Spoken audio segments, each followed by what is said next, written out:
Hello dear students. तो आज जो हम लोग डेरिवेशन करने वाले हैं उसका नाम है magnetic field at the axis of current carrying coil. तो जो करंट कैरिंग कॉइल है बेसिकली, है ना, कॉइल आप समझते हैं रिंग।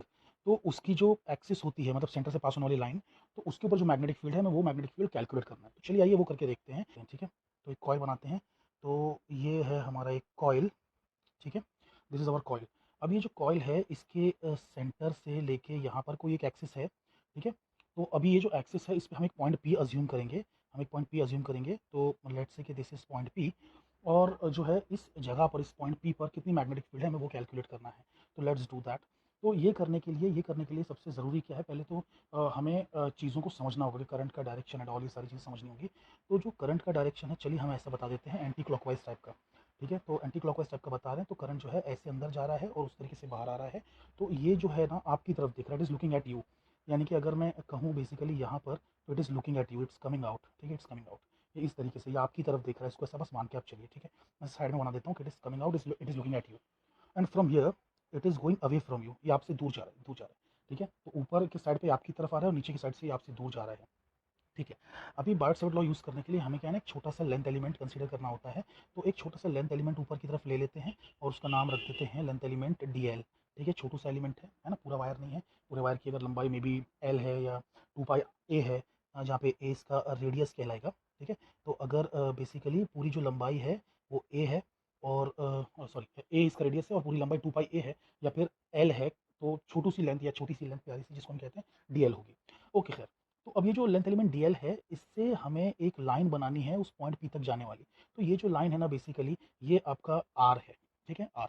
आर जो हम बायोट-सावर्ट लॉ में यूज़ करते हैं, बायोट-सावर्ट लॉ आपको याद ही होगा, it is simply D B equals to, छोटी सी मैग्नेटिक फील्ड क्रिएटेड बाय छोटा सा element DL is simply D B equals to mu naught by four pi I D L sine theta by R square. तो ये जो are है ना basically वो डिस्टेंस है from the centre of the element, length element to the point. ठीक है, तो ये डिस्टेंस आर है। अच्छा, इस सेंटर का नाम ओ रख देते हैं। खैर, अच्छा आगे अब जो है यहाँ से यहाँ तक का डिस्टेंस भी कुछ बोल देते हैं, है ना। तो इसे एक्स बोल देंगे लेट से। ठीक है, तो हमें एक्स मिल गया, ए मिल गया, आर मिल गया, पूरे ट्राइंगल के अंदर की सारी चीज़ें मिल गई। इस एंगल का नाम चलिए अल्फा रख देते हैं, है ना, कोई हर्ज नहीं है इसका नाम रखने में, अल्फा। ओके, चलिए ये सारी चीज़ें हो गई। अब क्या बच जाता है डिफाइन करने के लिए। अच्छा, डीएल का डायरेक्शन क्या होगा, तो जहाँ पे मैंने डीएल चुना है ना ऊपर, तो वो डीएल का डायरेक्शन आपकी तरफ आ रहा है ना, बाहर की तरफ देख रहा है। ये बहुत जरूरी है, अभी आप थोड़ी देर में समझेंगे कि ये जरूरी क्यों है। अच्छा, बाय द वे एक्सिस जो है वो कन्फाइंड नहीं रहती, वो पीछे भी होती है ना। एक्सिस पीछे भी और एक्सिस आगे भी है। ठीक है, तो मैंने इसे पूरा सा लंबा सा बना दिया। ठीक है, so don't worry about it. ठीक है, ये सब चीज़ें मैंने कर दी हैं। अच्छा, अब जो थीटा है भैया वो कहाँ है। थीटा जो होता है ना वो डीएल और आर के बीच में होता है, क्योंकि वेक्टर फॉर्म में आपको पता है ना, इन वेक्टर फॉर्म एक एक्स्ट्रा चीज़ मैं लिख दे रहा हूँ। ठीक है, दिस इज सिंपली एक्स्ट्रा। तो एक्स्ट्रा मैं लिख रहा हूँ। ठीक है, एक्स्ट्रा करके मैं लिख देता हूँ इसे इन वेक्टर फॉर्म। जो हमारा ये होता है, क्या नाम है इसका, बायोट सेवर्ट लॉ। तो Biot Savart law in vector form कैसा दिखाई देता है, D B bar equals to mu naught by four pi I into D L bar cross R bar upon R square. ठीक है, इस तरीके से, सॉरी सॉरी आर क्यूब। ठीक है, इस तरीके से दिखाई देता है। या तो आप देखिए दो फॉर्म है, या तो आप ऐसे लिख सकते हैं ऊपर आर बार और नीचे आर क्यूब करके, या फिर आप क्या कर सकते हैं ना कि इसके बदले आर कैप ही लिखिए। तो फिर यहाँ पे आपको जो है ना इसके बदले आर स्क्वायर लिखना पड़ेगा। ठीक है, DL cross R cap upon R square, या फिर पूरा अगर आर लिखते हैं वहाँ पे, आर बार लिखते हैं, तो नीचे आपको आर क्यूब करना होगा। मतलब कोई डिफरेंट नहीं है, एक ही चीज़ है ना, आप समझ रहे हैं ना, क्योंकि मैं मैग्नीट्यूड से ऊपर मल्टीप्लाई करूंगा तो मुझे मैग्नीट्यूड से नीचे भी मल्टीप्लाई करना पड़ेगा। और ये मैग्नीट्यूड प्लस डायरेक्शन मिलके कंप्लीट वेक्टर बन जाता है। तो इट इज़ वेरी सिंपल। ठीक है, ये बात तो आप लोग समझ चुके हैं, वेरी नाइस।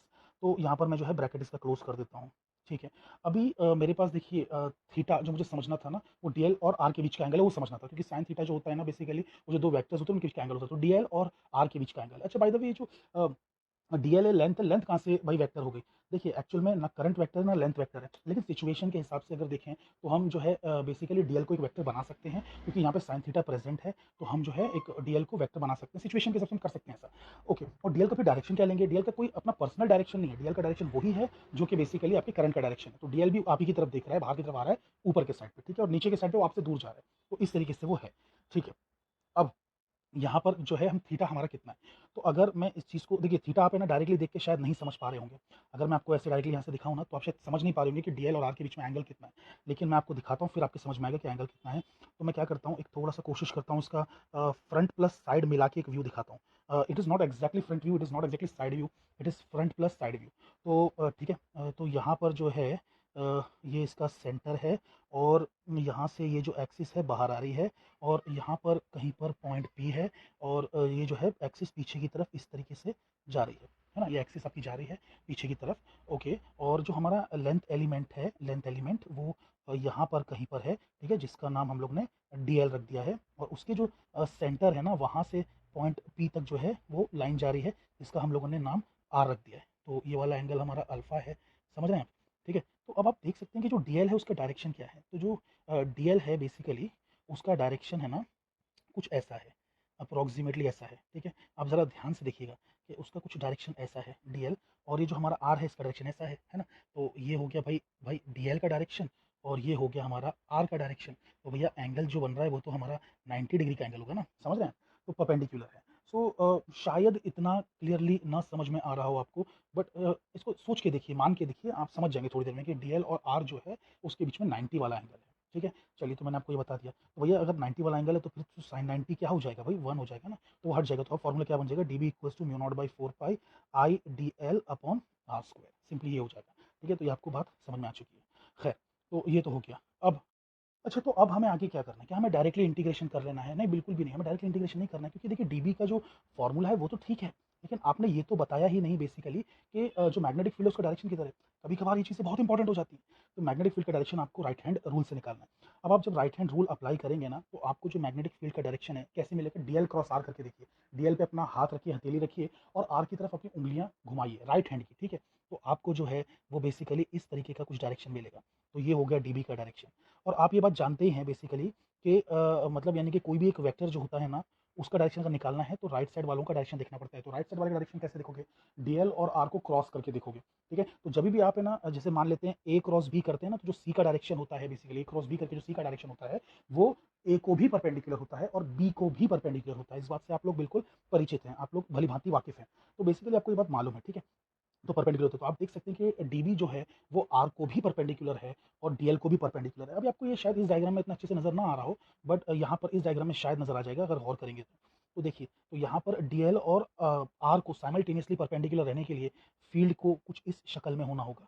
फील्ड की शक्ल कुछ इस तरीके से होगी, ठीक है। तो फील्ड की शक्ल ये होगी। अभी बेसिकली मैं समझ नहीं पा रहा हूँ कि आप लोग कितना समझे हैं यहाँ पे, बट मेरे ख्याल से थोड़ा सा आप आइडिया लगा सकते हैं कि अगर आपने बेसिकली देखा ध्यान से, तो जो ये जो लाइन बनी हुई है ना, ये डीबी वाली लाइन, ये आर को भी परपेंडिकुलर है और आपका जो डीएल है उसको भी परपेंडिकुलर है। अगर आप गौर से देखें, ऐसा संभव है, ठीक है, डोंट वरी, ये संभव, ये पॉसिबल है, क्वाइट पॉसिबल। और यहाँ पर ये तो 90 था ही, ये वाला एंगल है ना, वाला एंगल 90 था ही, जिसको हमने थीटा कहा था, तो वो 90 था ही। अच्छा, और ये ऐसा है। अच्छा, तो बाय द वे अगर यहाँ पर ये डीबी ऐसा है, तो क्यों ना मैं एक और एलिमेंट ले लूँ जो इसके बिल्कुल ऑपोजिट हो, इसके ऑपोजिट, डायमेट्रिकली ऑपोजिट। तो एक और एलिमेंट जब डीएल में यहाँ पे ले लूंगा, तो फिर उसकी मैग्नेटिक फील्ड कैसे आएगी? बार बार राइट हैंड रूल करने की देखने की जरूरत नहीं है, आप अंदाजा लगा सकते हैं कि वो इस तरीके से आएगी। तो मैग्नेटिक फील्ड का जो डायरेक्शन होगा इस तरीके से होगा। अब देखिए, बेसिकली ऐसा हर एलिमेंट के हिसाब से होता है। अगर मैं यहाँ पे लूंगा तो बेसिकली उसका ऑपोजिट एलिमेंट यहाँ होगा, है ना। मैं कहीं भी ले सकता हूँ डायमेट्रिकली ऑपोजिट दो एलिमेंट्स, तो उनकी मैग्नेटिक फील्ड कुछ इस तरीके से पॉइंट करेंगी। अच्छा, अब ये जो मैग्नेटिक फील्ड्स हैं एक दूसरे के एग्जैक्ट ऑपोजिट तो है नहीं, तो बेसिकली ये तो कैंसिल हो नहीं सकती, तो इनको रिजॉल्व करना पड़ेगा। इनको जब हमें सॉल्व करना है तो हमें रिजॉल्व करना होगा। तो रिजॉल्व करेंगे इन्हें हम वाई डायरेक्शन में और जो है एक्स डायरेक्शन में, फिर नीचे वाले को रिजॉल्व करेंगे वाई डायरेक्शन में और एक्स डायरेक्शन में। तो नीचे ये जो एक्स डायरेक्शन में दो आए ना, तो ये मिलके थोड़ा सा लॉन्ग हो जाएगा, है ना, लंबा हो जाएगा ना, ट्वाइस द साइज हो जाएगा ऑफ एनी वन, तो ट्वाइस द साइज हो जाएगा, ठीक है। अच्छा, अगर ये एंगल अल्फा था तो भैया ये कितना होगा, 90 माइनस अल्फा, और ये फिर कितना हो जाएगा, वापस से अल्फा हो जाएगा, है ना। तो ये भी अल्फा है, ये भी अल्फा है। तो जो अल्फा के जो एंगल के पास वाली साइड होती है उसे हम क्या लिखते हैं, वेक्टर कॉस अल्फा। तो डीबी कॉस अल्फा हो गया ये, ठीक है। और ये वाली साइड जो जहाँ पे अल्फा नहीं होता, जहाँ पे एंगल नहीं होता है, वहाँ पे कहते हैं डीबी साइन अल्फा। तो आप देख सकते हैं कि दो डीबी साइन अल्फा मिल चुके हैं, तो यहाँ पे 2 डीबी साइन अल्फा होगा, है ना, दोनों का, ऊपर वाले वेक्टर का और नीचे वाले वेक्टर का। और ये जो है एक ऊपर डीबी कॉस अल्फा मिला, तो वैसे नीचे भी डीबी कॉस अल्फा मिलेगा, और ये दोनों कैंसल आउट हो जाएंगे, है ना, ये दोनों एक दूसरे से कैंसिल कर देंगे। तो ऊपर और नीचे वाला डीबी कॉस अल्फा कैंसिल हो गया और साइड वाले जो डीबी साइन अल्फा है वो ऐड हो गए, तो 2 डीबी साइन अल्फा हो गया। तो आप देख सकते हैं कि एक एलिमेंट का कंट्रीब्यूशन 1 डीबी साइन अल्फा है, क्योंकि देखिए दो लोगों ने मिलकर 2 डीबी साइन अल्फा बनाया ना, ऊपर वाले ने और नीचे वाले ने मिलकर थोड़ा कैंसिल किया, थोड़ा ऐड किया, तो दो लोग ने मिलकर 2 डीबी साइन अल्फा दिया है। तो बेसिकली एक बंदा क्या देगा, 1 डीबी साइन अल्फा, है ना। तो हमारे पास जो बेसिकली एक बंदे ने हमें क्या कितना दिया है, 1 डीबी साइन अल्फा। तो एक एलिमेंट ने, 1 एलिमेंट ने हमको दिया है 1 डीबी साइन अल्फा। तो एंटायर एलिमेंट कितना देगा, एंटायर वायर कितना देगा, एंटायर वायर के लिए you will have to integrate all the DB sine alpha, है ना। तो ये हमारी फाइनल फील्ड होगी। तो basically all the DB sine alpha हमको ऐड करना है, तो यहाँ पे हम कर लेते हैं integration. So DB equals to mu naught by 4 pi ये हो गया, ठीक है। और आई जो है वो बाहर आ जाएगा, क्योंकि करंट तो हमने कांस्टेंट ही रखा है, तो वो भी कांस्टेंट तो बाहर आ गया। और जो आर स्क्वायर है डिस्टेंस, देखो पॉइंट पी आगे पीछे तो हो नहीं रहा, तो बेसिकली आर जो डिस्टेंस है वो भी जो है बेसिकली फिक्स है, तो वो बाहर आ जाएगा। अंदर क्या छूट जाएगा, तो अंदर छूट जाएगा डीएल, और साइन अल्फा भी बाहर आ जाएगा, क्योंकि एंगल वो वही फिक्स है, ठीक है। क्योंकि रिंग का साइज तो बड़ा हो नहीं रहा है ना, रिंग का साइज बड़ा होगा तो वो लाइन उठेगी आर वाली और अल्फा बढ़ेगा, लेकिन ऐसा कुछ भी नहीं हो रहा है। तो सिर्फ अंदर डीएल रह जाएगा, और ये क्लोज इंटीग्रल रहेगा, डीएल है ना क्लोज इंटीग्रल, क्योंकि ये जो चीज़ है हमारे पास सरफेस है, कर्व है, वो क्लोज कर्व है, तो क्लोज इंटीग्रल रहेगा। तो यहाँ पर हमें क्या मिल जाएगा, complete B equals to mu naught I by 4 pi R square. अच्छा, साइन अल्फा का क्या करेंगे, तो जो साइन अल्फा है उसे अगर गौर से देखें इस ट्राइंगल में अगर हम गौर से देखें, ट्राइंगल कौन सा वाला, तो ये जो ट्राइंगल आपको नजर आ रहा होगा है ना, ये ट्राइंगल, तो ये जो ट्राइंगल है इसके अंदर अगर हमने कॉस अल्फा देखा तो एडजेसेंट अपॉन हाइपोटेन्यूस होगा ना, सॉरी साइन अल्फा देख रहे हैं, तो साइन अल्फा क्या होगा, opposite upon hypotenuse, so it will be A by R, ठीक है। Sine alpha will be simply A by R, तो साइन अल्फा हटाएंगे और ए बाई आर लिखेंगे, ठीक है। अच्छा, और इंटीग्रेशन जब करेंगे डीएल का पूरे ओवर द एंटायर लूप, तो डीएल पूरा मिलकर क्या बन जाएगा, it is going to become simply 2 pi into a. और बोलेंगे सर 2 पाई ए कैसा है, अरे भैया रेडियस है हमारा, है ना, वो आर नहीं है, वो ए है। आपको नॉर्मली आदत होती है आर समझने की, ठीक है, तो इट इज 2 पाई ए, ठीक है। तो ये हो गया, अब ये कैंसिल होकर यहाँ पे सिर्फ 2 बचेगा। तो यहाँ पे हमारे पास क्या आ रहा है, B equals to mu naught I A square by 2 R cube. तो ये हमारा फाइनल आंसर है, लेकिन लेकिन रुक जाइए। अभी आप ये सोचिए कि भाई जो आर है उसको मेजर करना ज्योमेट्रिकली थोड़ा सा डिफिकल्ट है ना, तो इससे बेटर ये होगा कि हम उसको एक्स और ए के टर्म्स में निकालें, एक्स और ए के टर्म्स में। तो भाई पाइथागोरस थ्योरम यूज कर लीजिए ना, तो you are going to use the Pythagoras theorem, तो आपको क्या मिलने वाला है, r equals to x square plus a square, है ना। तो आपको मिलेगा r square equals to r square equals to a square plus x square. यानी कि सिंपली इसका ये मतलब हो गया कि जो आर होगा वो under root of a square plus x square होगा, यानी कि simply x square plus a square raise to half, है ना, अंडर रूट ऐसे होता है। तो फिर आर क्यूब होगा, आर क्यूब क्या होगा, दरअसल r cube equals to x square plus a square raise to, इसका भी क्यूब कर दीजिए तो 3/2 हो जाएगा, ठीक है। तो अब सब्स्टिट्यूट करेंगे, तो B equals to mu naught I A square by क्या हो जाएगा, 2 into x square plus a square raise to 3/2 हो जाएगा, ठीक है। आप लोग समझ रहे हैं, तो ये हमको आ जाएगा आंसर। अच्छा, तो अब हम केसेस देखेंगे, तो केसेस में पहला केस जो देखेंगे वो ये होगा कि if there are n coils, if there are n closely placed coils, तो बहुत ही नज़दीक नज़दीक एकदम कॉइल्स जो है ना स्टैक करके रखे गए हैं, एकदम स्टैक करके, ऐसा एकदम नज़दीक नज़दीक रखे गए हैं, सब सेम साइज़ के कॉइल्स हैं।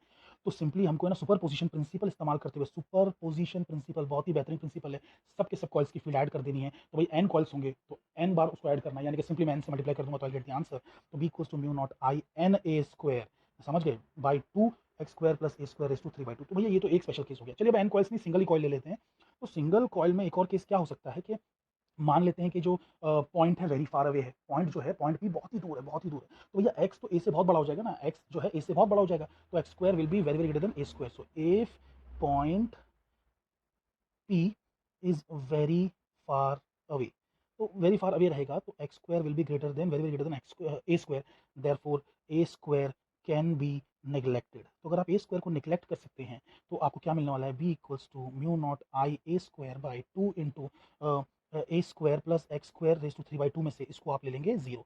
गलती से भी इस ए स्क्वायर को जीरो मत ले लेना, क्योंकि मल्टीप्लीकेशन में आप जीरो नहीं ले सकते, ये पूरा ही टर्म जीरो हो जाएगा। आप बोलेंगे सर ऐसा कैसे आपने ये भेदभाव किया कि नीचे जो है आपने ले लिया जीरो, ऊपर नहीं लिया जीरो। देखिए भाई, जीरो तब लेंगे ना जब हम किसी से कंपेयर करेंगे, तो प्लस या माइनस करना कंपेयर करना होता है कि भाई 100 में से एक बढ़ाओ या एक घटाओ, जो भी है, तो 100 के सामने एक कुछ भी नहीं है। लेकिन यहाँ पे कंपेयर करने के लिए ऊपर है ही क्या, कुछ भी नहीं है, तो भले वो चीज़ कितनी भी छोटी, उसे लिखना ही पड़ेगा। तो जो चीज़ को हम लोग बेसिकली कंपेयर कर सकते हैं वहां पर ही तो हम लिखेंगे ना जीरो, ठीक है। तो इस बात को जरा समझिएगा। तो हमने ए स्क्वायर की जगह पे जीरो लिख दिया, क्योंकि वो एक्स स्क्वायर के सामने बिल्कुल ही नेग्लिजिबल है, बिल्कुल ही, मतलब उसको उस पर ध्यान नहीं देना है। तो हमें क्या आंसर आ जाएगा, B equals to mu naught I A square by 2, यहाँ पे हो जाएगा एक्स रेस टू 3/2 और 2, देखो ये जो 2 है और ये 3/2 का 2 है, ये कैंसिल होकर एक्स क्यूब हो जाएगा। So this is another thing, है ना, if point P is far away, तो ये है आपका आंसर, ठीक है। और एन कॉइल्स लेंगे तो एन एन से मल्टीप्लाई कर देना बस। और एक इंटरेस्टिंग चीज़ जो इस केस के बारे में है वो ये है कि बेसिकली मैं इसे अगर थोड़ा सा रीअरेंज कर दूं, यानी कि मैं अगर नीचे 2 पाई से मल्टीप्लाई कर दूं, तो नीचे का 2 और 2 पाई मल्टीप्लाई होकर 4 पाई हो जाएगा, और यहाँ पर जो है वो आई ए स्क्वायर बाई एक्स क्यूब तो था ही, लेकिन ऊपर भी 2 पाई मल्टीप्लाई करना पड़ेगा। तो ये जो है 2 यहाँ लिख देता हूँ और पाई जो है यहाँ लिख देता हूँ। अब आप लोग जानते हैं कि भैया पाई into a square, pi A square मतलब पाई इंटू रेडियस का square, simply area of the coil होगा, है ना, एरिया ऑफ द कॉइल। अच्छा, और आप जानते हैं, वी नो दैट कि जो करंट इंटू एरिया होता है ऑफ द कॉइल, वो होता है magnetic moment of the coil. तो इसे मैं रीअरेंज करके कर लिखूंगा, तो B equals to mu naught by 4 pi 2m by x cube आ जाएगा। अच्छा, ये डेरिवेशन आप लोगों ने बेसिकली कहीं देखी है, ये फॉर्मूला जो है आपने कहीं तो देखा हुआ, याद कीजिएगा।